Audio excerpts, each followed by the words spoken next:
Completam hoje 130 anos de um dos episódios mais marcantes da história de Ribeirão Preto.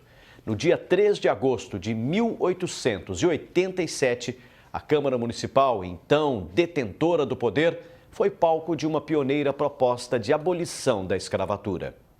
130 anos depois, o passado nos convida a um passeio pela história. Nos arquivos da Câmara Municipal, fruto do trabalho de preservação e da atual administração da casa, a ata de um dos instantes mais ricos e justos de Ribeirão Preto, um tiro certeiro dos vereadores que assinaram para o fim de um dos principais crimes de todos os tempos, a escravidão. Houve várias manifestações na época para as autoridades nacionais para que se proclamasse a abolição da escravatura com uma certa urgência. E isso, todo esse movimento que foi feito na região de Ribeirão Preto, ela levou também para o país esse movimento. Naquela época não havia prefeitura e nem de longe era cogitada a construção da Câmara em seu endereço atual. No entanto, a luta em prol dos escravos já havia começado antes mesmo de sua abolição em Ribeirão Preto. Integrantes da loja maçônica Estrela do Oeste, totalmente a favor da libertação dos cativos, compraram dezenas de homens dos fazendeiros da região e os libertaram. Foi o que ajudou a enfraquecer o movimento contra os negros. Existia no cenário nacional, uma força para que isso acontecesse. E existia apesar das dificuldades de locomoção, mas existia um trabalho bastante forte na transferência de informações.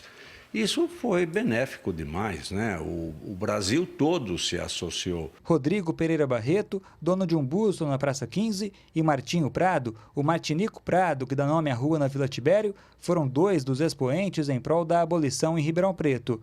Outro homem atuante e também vereador foi Ramiro Pimentel, entusiasta quando o assunto era o fim da escravidão. Só para se ter uma ideia, Ribeirão Preto tinha um ano antes da abolição da escravatura, cerca de 10 mil habitantes e pouco mais de 380 escravos. Os cenários eram outros e pouca gente imaginava que após aquele dia, muita coisa mudaria. Felizmente, o nosso Brasil conseguiu tirar fora esse desmando, esse absurdo. Davi Florim para o Jornal da Clube. E agora ao vivo, Gislene Lopes traz mais informações. Gislene. Pucci, naquela época, Ribeirão tinha uma grande influência no poder nacional. E quem sabe muito bem essa história é o comentarista da TV Clube Band, Vicente Golfeto. Golfeto, qual foi o papel de Ribeirão naquela época? Boa tarde. Muito grande. Ribeirão Preto era considerada a capital mundial do café. O café era o primeiro item da pauta de exportações do Brasil e o primeiro item na composição do produto interno bruto e na geração de renda.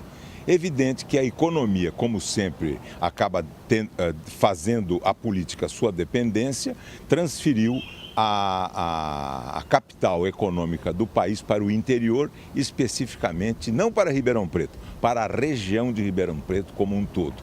O que acontece é que a história é simbolizada sempre como um anjo que avança, mas com a cabeça voltada para trás.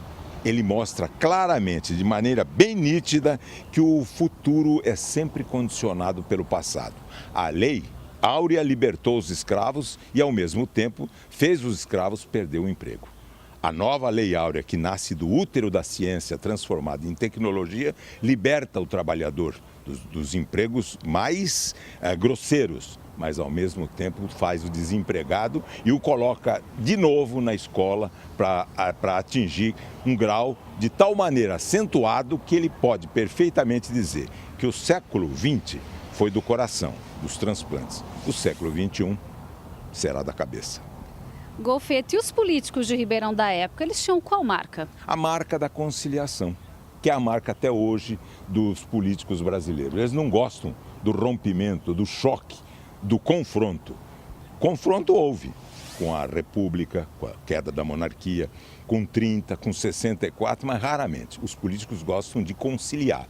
Cílios, que protegem os olhos. Conciliar é a proteção de todos dentro da linha do que estabelece o Conde de Lampedusa. É preciso mudar para ficar tudo do jeito que está. A maçonaria esteve atrelada a esse marco histórico. Qual foi o papel da ordem em Ribeirão Preto? ela replicou em Ribeirão Preto e no país como um todo que fez na França em 1789 e o que fez no Brasil mesmo em 1822 com a independência. Ela percebeu claramente que economia é basicamente custo e o capital humano, quem tinha mais escravos, era muito mais forte do que o capital econômico, quem tinha mais terra. Era mais rico quem tinha mais escravos do que aquele que tinha mais terra. Essa realidade mostrou também o seguinte: ter escravo não valia a pena, nem do ângulo micro e nem do ângulo macro. A abolição não foi caridade, um ato de caridade, de bom coração. Foi uma determinada pela realidade econômica, pelo mercado único exclusivamente. Compensava mais ter um trabalhador assalariado do que, na verdade, um escravo. Em termos macro, com mais assalariados, criava-se uma economia de mercado com poder aquisitivo. É isso. Ok, Golfeto, muito obrigada pela sua participação hoje aqui no Jornal da Clube. E daqui a pouco eu volto com outras informações. É com você, Pucci. Ok, Gislene.